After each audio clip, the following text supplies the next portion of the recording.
Liberal Minister Patty Hajdu snaps at CTV reporter Vashi Kapelos during this live interview. The 1,000 layoffs this week issued to take effect in March for workers at the Algoma steel plant, in Sault Ste. Marie. The CEO of the company, revealed on this program that your government was aware of its business plan that would have entailed 1,000 layoffs prior to loaning the company $400 million. Why are Canadians learning about that from the CEO and not your government? Well, look, I think there is been full transparency that we're very worried about the tariff impact sectors, including steel. And look, Algoma Steel is one of the longest Canadian-owned companies in our country.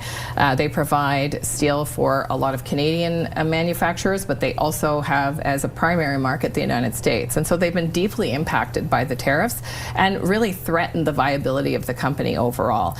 The goal here is to sustain an independent, sovereign steel sector.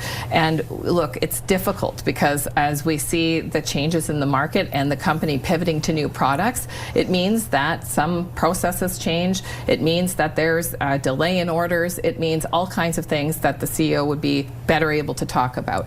But ultimately, at the end of the day, we have to save this sector. And I think we went into this eyes wide open, knowing there was going to be disruption, but also determined that we would have a sovereign Canadian steel sector. So that's why the loan, so that the company would have the breathing room and the time to be able to pivot to new product and new market. And I understand that rationale right now, but I would challenge the assertion that this has been full transparency. For days on end, opposition parties have questioned your government. Were there strings attached to this loan?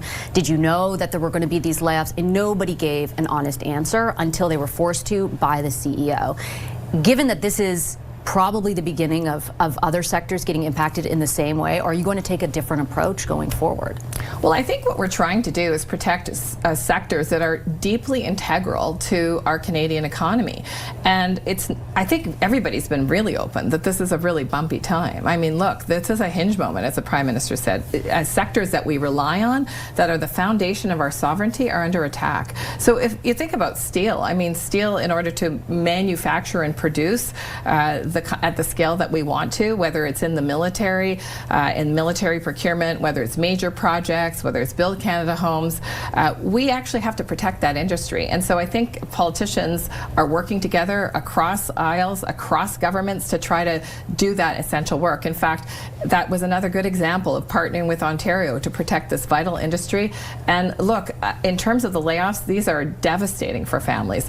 And so early on in the summer, when we saw this kind of potentiality of job loss, wide job loss, whether it was in auto sector or steel or aluminum or forestry, we immediately worked to make sure that there would be protections for layoffs. Because of course, in a trade war, that is ultimately the challenge that I think these sectors are facing and families are facing. I'm sure, though, you've spoken to some of those families and the people who are laid off. They're not looking for EI. That's like they'll need it, not, but that's no. But I'm saying that the argument from your government has been we're ready for this because we've made changes, which are valid changes to make EI more accessible. They're looking for good-paying jobs that do not have, they're able to transition to, and in that way, your government's rhetoric has been incongruent. It's a hinge moment. This is a big deal. The mayor of Sault Ste. Marie says, we've got no details. I can't get anyone from the federal government on the phone to describe how this Build Canada stuff or the Defence Procurement Agency is going to reform things. Like, nothing is happening right now. There's a stasis.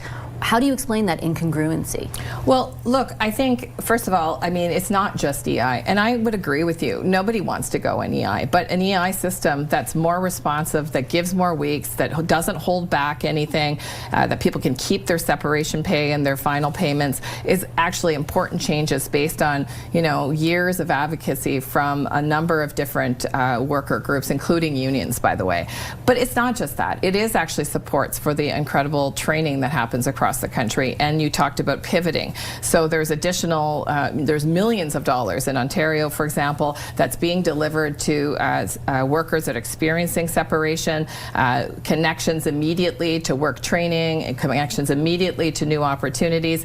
These are very, very challenging times. I mean, I've experienced it. I think I think a lot of Canadians have experienced this kind of disruption. And I come from, by the way, an area that's had deep disruption in the pulp and paper industry over the last decade and a half. So that's only part of it, absolutely. But the other piece of it is that we have to protect these industries as well, because ultimately there are still, 1,700 jobs left at Algoma Steel that wouldn't have been there yesterday if the steel mill closed entirely. That mill would not have been able to bring back different forms of production if they lost the workers that they currently have. So this is about saving the furniture, Vashi, in the steel industry. This is about making sure that we have a steel mill in the next 3 months, 6 months, a year, 2 years. And this is about making sure that our companies, our Canadian companies, are well positioned to be able to find new markets and create new products. And that's the purpose behind these loans. But is that the guiding theory, like save the furniture? Because I think of the President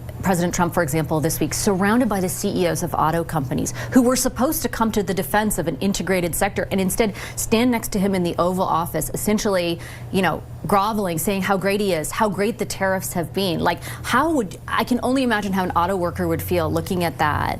Is my best hope that the furniture is saved in the industry? Like, well, is that enough? Look, I think we're talking about two very different industries. And in terms of steel, I can tell you that without a sovereign steel industry in Canada, it's going to be very hard to build Canada strong. So there's an effort to make sure that we have a footprint that's Canadian owned. In terms of other international corporations, I think you've heard my colleagues speak that we're going to get our money back. And that's just... Do you really think that's true? I mean, the Stellantis CEO is standing there saying, look how great it is that we're investing all these billions of dollars in America. He doesn't seem to care. Well, look, I can't speak to what his motivations are, but I can tell you that we're going to stand up for Canadian dollars, and we're going to go after that money. Do you think you're actually going to get it? Like, has there been, again, this is another case of sort of money that was extended to this company who is basically laughing in our face. Like, it's egregious. I agree with you. It's egregious. But what is the evidence that you're actually going to get that money back? Well, I think again, we have no transparency other than the industry minister getting up in QP saying it's going to come. Look, you'll have to ask her the questions because I don't have the details at hand in terms of what litigation they're going to pursue, but that will be our effort. She is spewing complete and utter garbage, and she knows it. What an absolute joke. Anyway, I would like to know what you think down in the comment section below, and have a good one.